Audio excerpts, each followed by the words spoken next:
Minuli teden je v Ljubljani potekal združen protest nepovezanih interesov, saj so se na Prešernovem trgu zbrali člani iniciative za zaščito podeželja pred napadi zveri, nasprotniki gradnje migrantskega centra v Beli krajini, člani iniciative za zaščito Moravške doline ter vsi tisti, ki so mislili, da gre za največji navijaški zbor pred odločilno tekmo kvalifikacij.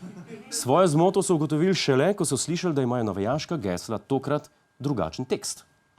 Kdor ne skače, ni za Janšo, hej, hej, hej, kdor ne skače. Čakaj, kva?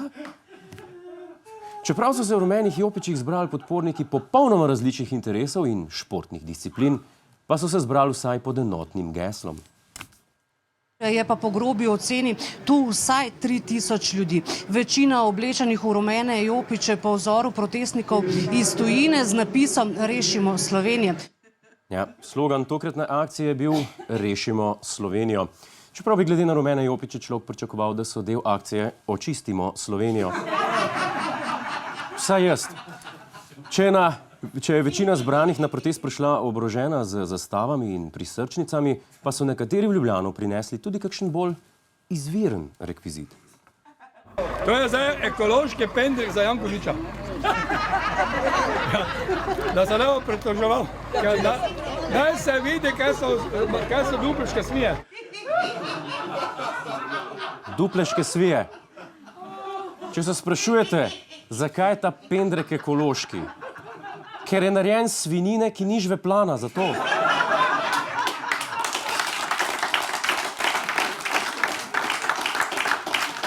Zdaj, kot zanimivost, izraz ekološki pendrek sem jaz do zdaj uporabljal z eno drugo trdo naravno stvar, s katero kaznujem poredne osebe. To, da se mi smehlata gospa je moteče.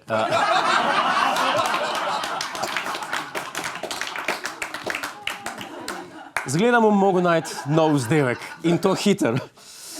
Dobro, zanimivo pa je tudi, da je večina protestov v Sloveniji brezplačnih, za udeležbo na tokratnem elitnem dogodku pa so nekateri plačali kar drago vstopnino.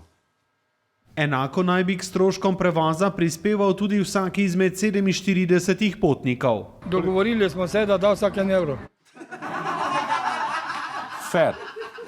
€1 zveni kot primerna vstopnina na narodno-zabavnem dogodku, na katerem sta zbrano družbo večino časa zabavala ansambel Franca Kanglerja ter dobri stari Oto Pestner. Ja? Odkar ima človek izpit za avto, pride kamor češ. Tudi na Prešernov trg.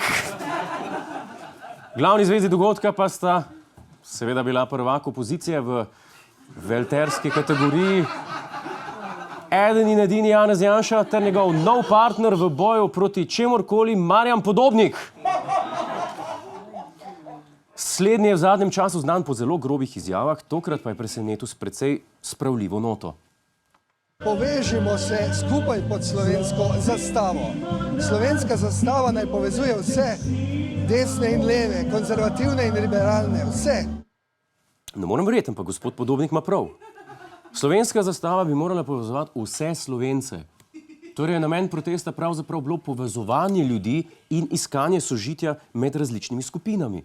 Oziroma, kot bi to bolje ubesedil naslednji protestnik.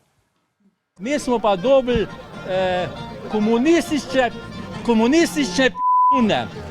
Janša gor, p***uni dol. Sporočilo protesta je torej povezovanje in sožitje pa dol s pizduni. Okay. Mimogrede, a se komu zdi ta gospod nekam znan? Kaj da bi ga že nekje videl?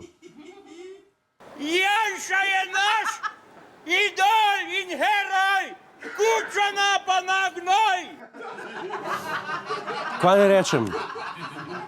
Dober šiht je dober šiht.